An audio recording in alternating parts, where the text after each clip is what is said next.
Ouais, je connais les prix, moi. Je vais lui rectifier son devis, tu vas voir, ça va pas traîner. Bien, Fabrice, si tu veux bien. Avant d'étudier les devis, j'aimerais qu'on se mette d'accord sur ce qu'on veut obtenir et comment. Le maximum pour pas cher. Alors justement, pour obtenir le meilleur compromis, j'ai préparé des grilles d'évaluation. Tu vas voir? C'est la grille de sélection des fournisseurs. Ouais, c'est pas mal. Mais tous les critères n'ont pas la même importance. La colonne, là, nous permet de les pondérer. Et comment tu as défini les critères, là? D'après les besoins exprimés et d'après mon expérience. Et l'objet de notre entretien, c'est justement de valider les critères et leur pondération. Ah, d'accord. On demandera aux DR et aux contrôleurs de gestion de la remplir de leur côté.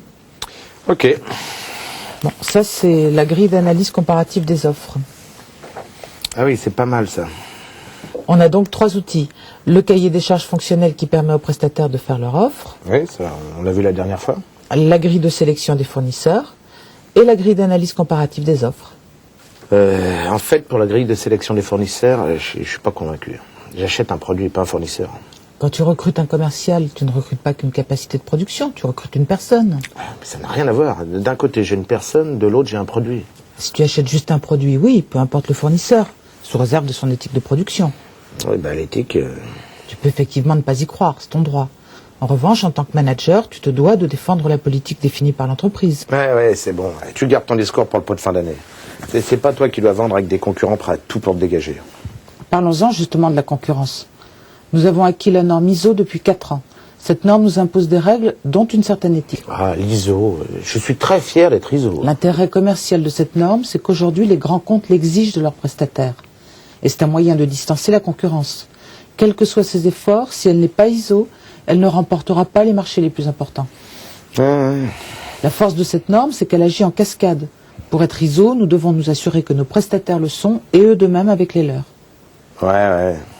Le respect des normes achats est un avantage commercial indéniable. Ouais, mais bon, ok pour l'éthique, mais un produit, c'est pas comme un salarié.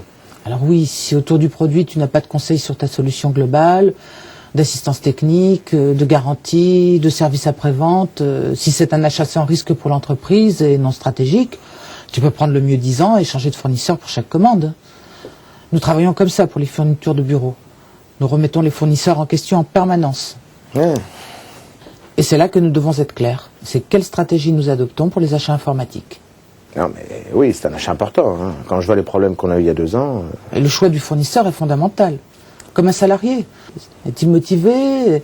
Est-ce qu'il pourra assurer ses prestations sur la durée? Est-ce qu'il a les compétences techniques? Est-ce qu'on va pouvoir travailler avec lui? Parce qu'à ce niveau-là, c'est un véritable partenaire. Ouais. Nous avons établi ce que nous voulions acheter avec le cahier des charges. Nous devons maintenant définir notre stratégie d'achat avec des critères et des objectifs pour chaque critère. Ok. Et cette définition sera ma lettre de mission pour négocier avec notre prestataire. Ah, parce que c'est toi qui fais la négo. Oui, c'est une négociation à l'achat, pas la vente. Chacun son métier. D'autant que tu as suffisamment à faire avec les ventes pour te décharger des achats, non? Ouais, c'est pas faux. Et puis c'est un achat qui concerne plusieurs services. Ton équipe, la DSI, le marketing, le contrôle de gestion qui échange avec tes équipes. Ouais, mais j'aimerais bien être là pendant la négo pour défendre mes intérêts. C'est quand même mon budget et mon équipe. Ah, c'est ce que tu fais, justement. Tu écris toutes tes demandes et tu me donnes un mandat précis pour que je puisse te défendre. Mais c'est pas pareil. Quand on est en direct, on peut sauver des points importants. On réfléchit mieux dans le feu de l'action avec un commercial en face de soi ou posément dans son bureau en prenant le temps de consulter plusieurs avis? Oui, mais j'ai pas l'habitude d'écrire tous ces trucs-là. Eh bien, on le fait ensemble et j'aiderai tes DR. Eh ben, tant qu'à faire, tu nous présentes ça en réunion d'équipe. Ah bah oui, pourquoi pas. Attends, justement, je les vois vendredi. 1h, ça t'ira? C'est parfait. Eh ben, c'est vendu.